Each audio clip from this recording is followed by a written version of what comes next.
Jesus speaks what we need to hear and in the way that we need to hear.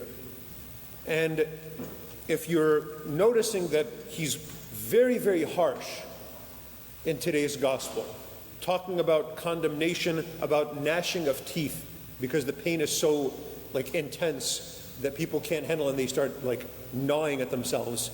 If you're noticing, well, that's really harsh, there must be something really serious here. He doesn't really even speak this way about somebody committing a murder. Why? Because it's what we need to hear. There's not really debate. There's not really a question about whether we should murder or about the seriousness of murder. But we don't habitually understand the seriousness of curiosity. That sin of curiosity. And because we don't understand it and we don't like to think about how serious that is, how bad that is for our soul, Jesus is extra harsh to sort of wake us up to something that we don't like to pay attention to or we don't normally pay attention to. But that's what this gospel's about. It's about curiosity. And Jesus is saying it is the kind of thing that can lead you to hell. So pay attention. That's why he's speaking with such harshness.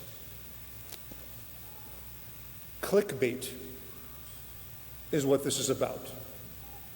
The way that the most popular stuff around is rarely the stuff that is most beneficial. The kinds of things that are sort of fun to think about, the questions that are fun to ask, are very rarely the questions that, if we were to get answers, would actually help us. And Jesus is sort of introducing to us the idea, maybe the things that you should be most curious about are the things that actually have to do with you and your salvation. Why? Why is it a big deal? The implication is you can't care about both. When you care so much about random stuff that's not your business, what's the big deal? What's the harm? Because you're caring less about the stuff that you should care about. That's a fact, and it is Jesus saying that. Let's look at the way the gospel is set up today. He's on his way, he's journeying, and it says he's teaching and he's journeying towards Jerusalem. He's giving us instruction. That's one of the things we need. He's teaching us the things that we actually need to know for salvation, and he's on his way to Jerusalem. That means he's on his way to the cross. Those are the things that are essential. Those are the things that we need to care about, that we need to pay attention to. His teaching, what he talks about, not the stuff that he doesn't talk about but I'm curious about. His teaching and his crucifixion, his word and his sacraments. Those are the things that are essential. And in the midst of this essential stuff, in the midst of this journey where he's giving us what we actually need, somebody stops him and says, "Lord, will those who are saved be few?" He's asking a speculative question. And the way that it might kind of trick us is, the question is theological. I'm doing theology. We could feel good about it. But theology itself, and asking questions about religion, or asking questions about the end times or the next life, can also be curiosity. And it can also be damaging for us to be so obsessed with. You know how I know? Because Jesus doesn't answer the question. This man is asking Jesus, will those who are saved be few? And Jesus answers, strive to enter the narrow gate. He says, he doesn't refer to those. Jesus doesn't answer the question about those. Because those people are none of your business. Jesus is saying that, and he's tying it to condemnation, for you to care too much, to worry so much about that. I watch it happen all the time, and it's so much worse with the internet and with social media. This kind of speculation and worrying about stuff that's really none of our business. Oh, what about this? And if somebody believes this, will they go to heaven or hell? If somebody does this, and what about this? There's a council in the 1400s that said this, and I know this. And I did read, and I'm reading all about, okay, cool, awesome. What is your son's hobby? What is your cousin's birthday? You don't know that, but you know about a council in the 14th century.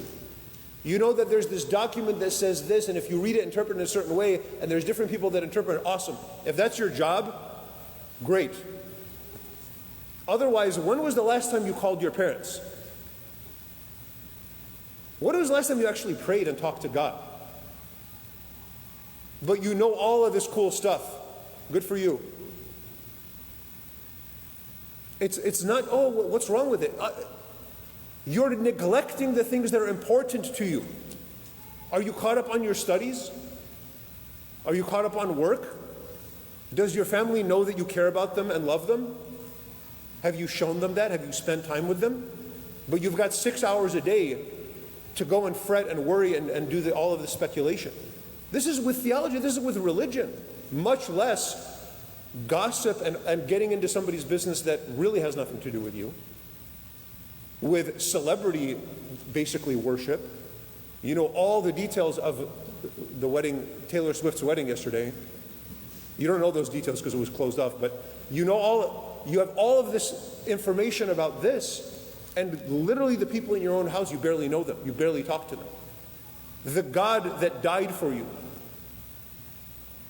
you never talk to him because you're busy doom scrolling and thinking about what about this and what about this and what about this.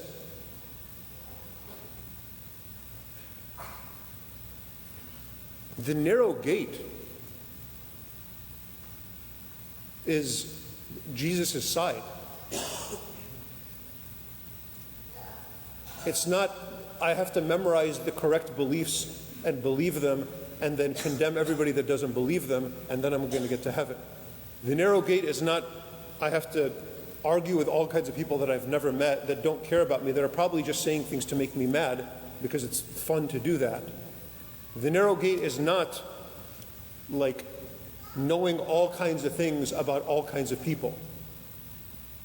The narrow gate is Christ's side, and we get there through his word and through his sacraments. That's it. But his word and his sacraments are maybe less interesting. They're boring.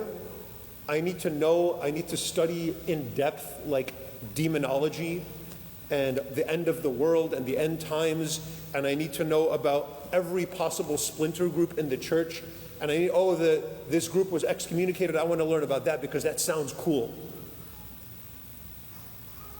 That's not going to save you. Jesus will save you. And he gave you what you need for salvation because he gave us his teaching, his scriptures. He gave us his sacraments. And maybe they're not as exciting, but they'll transform us and change us and save us. And maybe that's what we're really afraid of. Maybe we're afraid to accept that the depths of my heart have to transform. Not, I have to know a bunch of stuff and satisfy every possible curiosity. Again, why is it a big deal? Because you can't care about both. You are a limited being. You have a certain amount of stuff that you can care about, and then it runs out. And when you waste 5 minutes worrying about stuff that's none of your business, that is 5 minutes that will never come back to you. That is 5 minutes that God gave you for free, using infinite power to create you out of nothing. And that 5 minutes is gone. That's why it's a big deal. And then he says, you will weep and gnash your teeth when Abraham and Isaac and Jacob, and when you see all of them in the kingdom of God, and you are thrust out. Who's you that he's talking to? He's talking to the guy that asked that question. You who care so much, I need statistics. What percentage of people are going to heaven and what percentage of people are going to hell? Jesus is saying, you who ask that, your salvation is at stake. So open your eyes and worry about what's necessary. Striving. You know what you need to worry about? Trying harder. Do you obey? What about them? They're not your problem. Do you love your neighbor? Do you love God? That's what Jesus wants us to focus on and care about. Beyond that, it really is a waste of our time, and wasting our time is a serious sin, because our time is precious. It is much better to play a game with your children. It is much better to call and just chat with your mom. It is much better for your soul. And so now we come to this realization.